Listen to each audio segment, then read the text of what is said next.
que ele vai colocando na rede, né? E em função do crescimento da carga previsto. Nesse sentido, a gente pelos estudos que a gente observou, né? Eu não sei se foram implantadas conforme o cronograma, mas nós temos aí, nos primeiros anos, no final do FHC, do governo FHC, nós tínhamos o crescimento da rede de transmissão de 1% ao ano. Depois, nos últimos 4 anos, para trás, era 3,5%. Agora estamos fazendo um crescimento de 6% ao ano da transmissão. Ou seja, está basicamente seguindo a carga, né? E claro que a crise econômica financeira para o país e para o governo Lula foi boa. Porque se não tivesse aquela crise econômica financeira, nós teríamos agora um déficit de energia. Pois aí a gente discute a questão da falta de capacidade na matriz energética, nessa discussão do passado, né? Puxa vida, se não houvesse a crise, nós não teríamos infraestrutura para dar suporte ao crescimento econômico. Então, isso vale para a matriz energética, vale para portos, para aeroportos, para sistema viário, para logística de transportes, para logística de infraestrutura como um todo. O crescimento era muito forte, né? Bom, eu tenho aqui já manifestações do pessoal que está em casa nos acompanhando. Nós vamos para o intervalo e em instantes estaremos de volta até para discutir o seguinte: essa dependência, ou pelo menos eu diria, a matriz energética brasileira, que está basicamente associada à água, né, a hidrelétricas, isso aí em função, claro, das nossas características geológicas, das nossas características hidrográficas e por aí vai.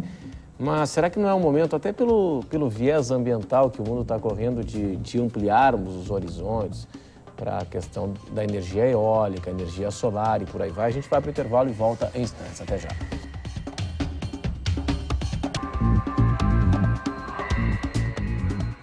Este é o Conversas Cruzadas aqui na TV Com. Na semana passada houve apagão no Nordeste e apagão em São Paulo. 2,5 milhões de habitantes ficaram sem energia elétrica em São Paulo. Imagina São Paulo, meia hora sem luz, já provoca um caos tremendo. E a gente está discutindo hoje a segurança do sistema energético brasileiro.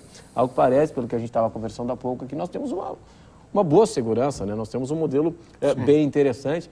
E o que acontece, às vezes, é por força de uma falha humana ou em função daquelas casualidades, daquelas coincidências que não são esperadas, mas o sistema ele tem que trabalhar com a minimização do risco, né? Perfeito. Né? Com o impacto minimizado, né? Com a atitude preventiva e por aí vai.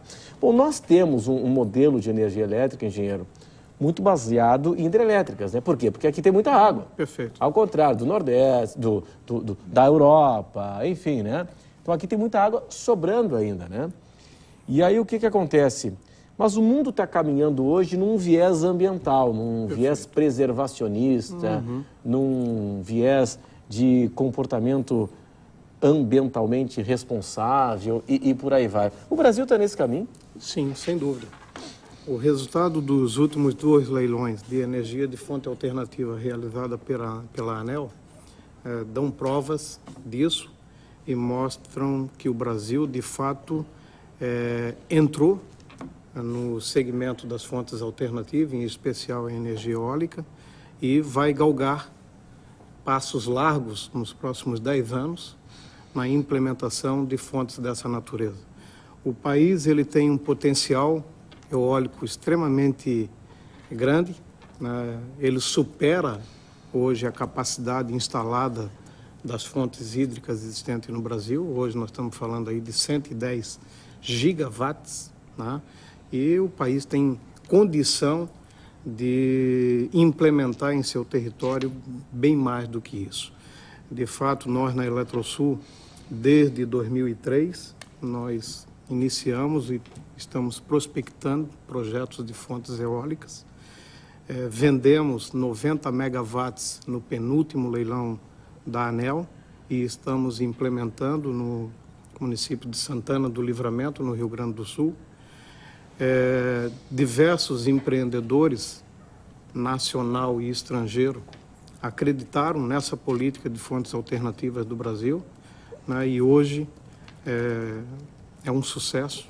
E a gente acredita que algo em torno de 1.500 megawatts médio a 2.000 megawatts médios serão vendidos em cada leilão desse da ANEEL por ano, né? O que trabalha-se com uma expectativa de que, num prazo de 10 anos, a nossa fonte já tenha um impacto significativo da presença da fonte de energia eólica, na ordem de 10% a 15%. Isso não é pouca coisa, num período de 10 anos, né? Considerando o tamanho do Brasil, a demanda, e se trabalharmos que num período de 10 anos teremos uma capacidade instalada da ordem de 150 gigawatts. Então isso é bastante expressivo, ter algo em torno de 15, 20 mil megawatts instalados nesse período. Agora, engenheiro, o Brasil vai nessa linha porque é bonitinho? Não. Ou vai nessa linha porque... O Brasil vai nessa linha na linha da porque é uma sustentabilidade? necessidade. Porque é uma necessidade? É uma necessidade, né? De fato, o Brasil, como um país em desenvolvimento, ele teve dificuldade de entrar nesse segmento de energia há anos atrás, em função do alto custo de implantação de um empreendimento desse. No entanto, né, o resultado desses leilões mostraram que nós estamos produzindo o custo do megawatt instalado de eólica com tarifas em torno de 120, 130 reais, coisas que há 5 anos atrás se considerava inadmissível. Então o Brasil deu prova disso, estudou muito. A grande dificuldade é nas medições de vento, e isso demanda tempo, segurança. Muito tempo? Sim, porque os dados históricos de ventos, eles são poucos. Então você tem que fazer medições num espaço de tempo, 2, 3, 4, 5 anos. Até os nossos radares meteorológicos não estão assim muito consistentes, né? A gente não tem uma planta muito grande de radares meteorológicos. Diferente, né, da característica da hidrologia, né? Que se tem um período histórico extremamente longo e dificilmente você erra no prognóstico de geração hidráulica. Né? Mas ainda é o forte nosso, vai ser a energia hídrica, e sempre, quer dizer, nós hoje temos esses 113, 110 gigawatts de potência instalada, e tivemos um consumo máximo até agora da ordem de 77 gigawatts. Então, quer dizer, existe energia disponível. Nós estamos agora com 46 gigas em construção, entre outorgas e construção. Então, nós devemos alcançar esses 150 gigas aí nos próximos 7, 8 anos para frente. Então, nós vamos precisar muito de infraestrutura, de linhas de transmissão e depois com redes de distribuição para poder fazer esse atendimento todo. Agora, essas energias eólicas entram muito bem como suporte, como energia de suporte para qualquer problema hídrico que a gente venha a ter, né? E sempre é uma segurança a mais, então o Brasil está investindo nas E é uma energia limpa, né? Sem impacto zero, né? Sem impacto zero nesse... tudo. Então, agora, ainda é um pouco cara, né? Ainda é cara, mas por que é cara? É porque nós não temos insumos ainda, quer dizer, o insumo principal é o vento, né? Mas eu digo os insumos na elaboração... o preço vem caindo muito, daquele equipamento. Só para complementar. A produção é nacional já? Hoje em dia, sim. Até recentemente não era. Eram equipamentos muito caros, eram importados, até, digamos, a entrada dos parques grandes. Como é que eles chamam? São aqueles cataventos? Aerogeradores. O governo federal ele deu um pontapé muito importante ali nesse processo, porque ele, com um programa chamado PROINFA, que é o Programa de Incentivo a Fontes Alternativas, ele garantiu a compra de energia dos primeiros parques ali, e isso fez com que já tivesse um preço atrativo já de entrada. Então, ele conseguiu, digamos, atrair investimentos para essa área e foi, digamos, o que fomentou. De fato, esses 2 parques que estão entrando em Santa Catarina, na região de Bom Jardim e de Água Doce, são parques com energia do PROINFA, comprados pela Eletrobras, né?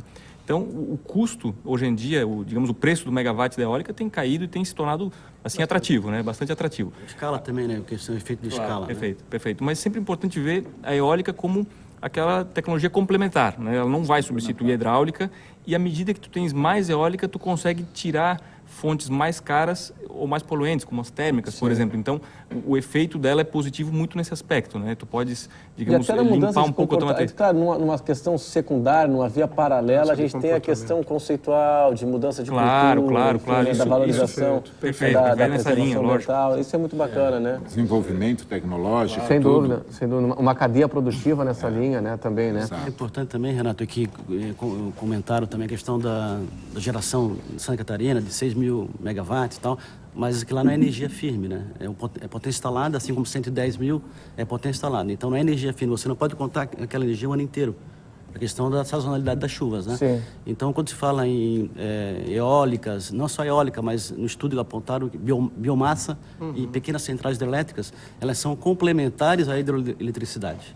Porque você, eventualmente, você tem no período de chuva, você está com o reservatório cheio, você despacha, etc. Mas no período seco, você tem que ter uma complementaridade, né?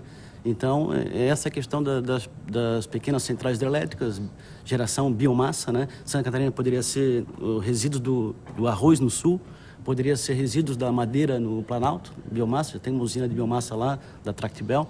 E no oeste teria que investir na questão do biogás, né? Sim, mas ainda de biomassa e biogás nós temos muito pouco, né? Sim. Biomassa nós temos lá em Lages, né? Nós temos uma usina de biomassa. Biogás, eu acho que só biomassa seria resíduo de madeira ou arroz, né? Arroz madeira também, e arroz. Né? Tá, e não é seria os dejetos da suinocultura. Exatamente, né? Então, mas é muito pouco ainda, né? Não, o material é muito grande. Não, digo muito pouco implementado aí, né? É porque tem que ter uma política mais em nível de Estado, né? Para olhar isso aí. Política pública, né? Pública, né? E eu também defendo a questão das termoelétricas, hoje em dia elas poluem muito menos do que no passado, né? Então, e aí, professor, no caso, só para retomar aqui a questão de biomassa e biogás, talvez a eficácia ele é muito maior do ponto de vista ambiental do que de eficiência energética, né? Ou não? Eficiência energética o ganho ambiental o ganho ambiental é maior do que... Sim. Mas é claro, se compensa, é óbvio, né? Sim. Ela é menos eficiente do que uma a gás, mas a termoelétrica é uma das menos eficientes, mas tem questão ambiental, né? Sim. E a termoelétrica, hoje em dia, existe tecnologias para aprisionamento de CO2, né? Existe tecnologia para redução da emissão de fuligem, né? Então, já está bem controlada a questão da poluição, né? Tem muita coisa. E não podemos esquecer também as nucleares, né? As nucleares, você tem uma fonte bastante confiável hoje em dia, né? Uma tecnologia bastante confiável também. E, claro, ela tem uma vida útil, né? Depois que você encheu lá de dejetos, né? A parte de nuclear, você bota embaixo assim, né? Faz um armazenamento, você tem que mudar de lugar, né? Sei lá, 40 anos ali. Sim. Mas é um tempo bastante grande, né? Sim. Mas é engraçado, né? O senhor falou que tem uma questão muito confiável hoje das usinas nucleares, né? E faz muito tempo que nós não temos nenhum tipo de acidente nuclear. Né? Aquele da Rússia era uma usina totalmente sucateada. Mas né? o que a gente percebe